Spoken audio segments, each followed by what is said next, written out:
No grease. మన Indian కిచెన్‌లో stove వెనకాల గ్రీజ్, ఆయిల్ స్టెయిన్స్ చాలా త్వరగా పేరుకుపోతాయి గదా! ఎంత క్లీన్ చేసినా స్టిక్కీగా, బంకగా కనిపిస్తుంది. సో, దీనికి ఒక సింపుల్ హోమ్ రెమెడీ ట్రై చేయండి. నేను చెప్పిన మెథడ్ ఫాలో అయితే మీ కిచెన్‌లో ఇంత కూడా గ్రీజ్ ఎప్పుడూ ఉండదు.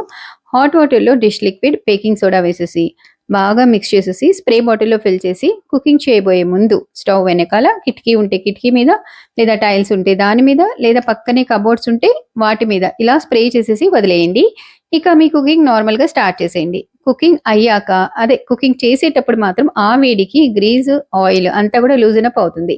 తర్వాత మన కుకింగ్ అయిపోయిన తర్వాత ఒక స్క్రబ్బర్‌తో క్లీన్ చేసేస్తే డర్ట్ అంతా చాలా ఈజీగా పోతుందండి. తర్వాత ఒక మైక్రో ఫైబర్ క్లాత్ తుడిచేయండి.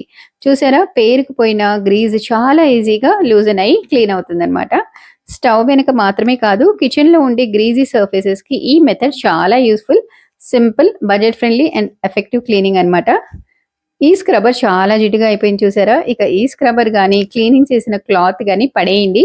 ఫర్దర్‌గా అస్సలు యూజ్ చేయకూడదనమాట. నా వీడియోస్ మీరు చూస్తున్నారు అంటే కంటెంట్ నచ్చే కదా! మరి సబ్స్క్రైబ్ చేసుకోవడానికి ఏంటి ప్రాబ్లమ్ నాకర్థం కావట్లేదండి.